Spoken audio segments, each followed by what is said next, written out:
texte, vous avez peut-être fait attention, utilise deux images pour nous dire celui qui vient à nous, celui qui vient nous sauver. Il y a deux images, une dans la première lecture, une dans l'Évangile d'abord, et puis l'agneau de Dieu, et puis dans la première lecture, sous l'image du serviteur de Dieu. L'agneau de Dieu, l'agneau pascal, le serviteur. Alors je reprends ces deux images à tour de rôle. Donc dans l'Évangile d'abord, voici l'agneau de Dieu. Donc c'est sur ces mots que Jean-Baptiste annonce la venue de celui que Dieu envoie pour sauver l'homme du péché et pour baptiser dans l'Esprit Saint. Jean baptisé dans l'eau, Jésus veut baptiser dans l'Esprit Saint et nous en avons encore des fruits, bien sûr. C'est de celui que les Juifs attendaient. Mais un agneau, c'est l'image. C'est un animal.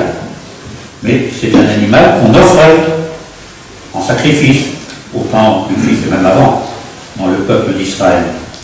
Et on le fait spécialement à Pâques.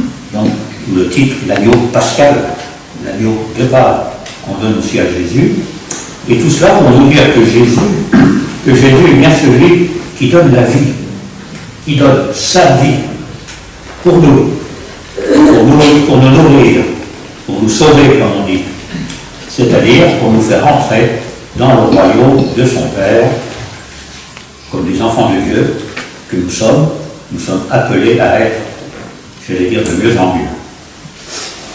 Alors cet agneau, envoyé du Père, Jean-Baptiste le reconnaît par une lumière intérieure. Il a compris, l'Esprit Saint, souffle-le, il a compris que ce Jésus, son cousin finalement, était l'agneau pascal attendu. Nous avons besoin, peut-être nous aussi, comme Jean-Baptiste, d'une lumière pour reconnaître Jésus présent au milieu de nous, la prière de l'Esprit. Et il continue, il m'a donné une lumière intérieure, aussi une force pour le suivre, puis pour l'annoncer, quoi qu'il en coûte. Pas simplement pour dire, ah ben, je connais bien l'agneau, mais pour le suivre et pour l'annoncer. Et à Jean-Baptiste, en l'occurrence, il en a coûté beaucoup, puisque finalement, cela lui a coûté la vie. Mais il n'a pas pu garder cette révélation, cette reconnaissance pour lui-même.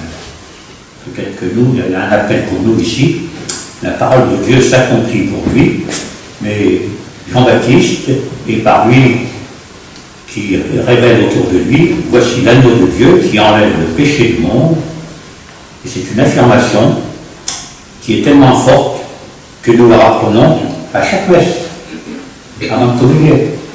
Voici l'agneau de Dieu qui enlève le péché du monde.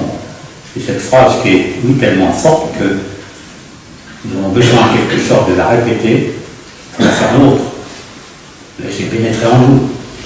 Ça ne soit pas simplement une parole extérieure, une belle parole, une belle formule, mais que ça nous atteigne, si on peut dire, de l'intérieur, dans un acte de foi qui est toujours à renouveler et à concrétiser, parce qu'on ne garde pas la foi pour soi-même, mais on essaye, comme Jean-Baptiste, de la rayonner.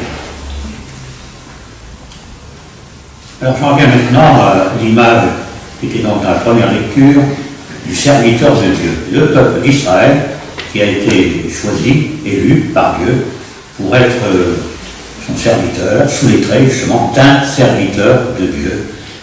Alors on pourrait appliquer ce qui est dit du peuple à ce que nous sommes, chacun. Dès le sein maternel, Dieu nous aime, Dieu nous fait vivre.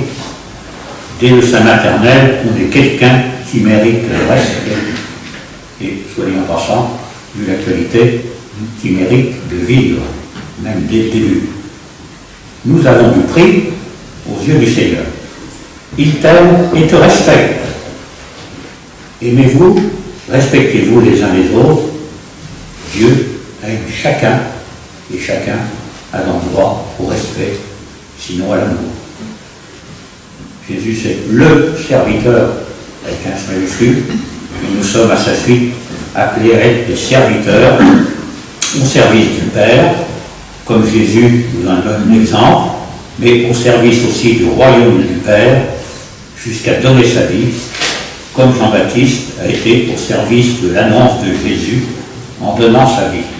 Alors on ne va peut-être pas donner ça de notre vie, pour qu'on sache qu'au moins, ni sur une croix, ni avec un coup de poignard comme Jean-Baptiste, mais on est tous appelés à donner de notre vie, sinon on ne veut pas dire notre vie, avec tous les chrétiens. Et il faut dire en passant, puisque c'est la semaine de prière pour l'unité qui commence, quand je dis avec tous les chrétiens, je ne dis pas simplement avec les seuls catholiques, mais avec tous ceux qui croient que Jésus est le Fils de Dieu. Je veux dire après cela, sinon de nous laisser convertir par la parole, pour être vraiment ce que l'on est, des enfants de Dieu, et donc des frères et des sœurs entre nous. Et pour que la paix intérieure et la grâce soient avec vous, de la part de Dieu le Père, laissons-nous imprégner par l'Esprit Saint que nous transmet Jésus, notre Sauveur. Amen.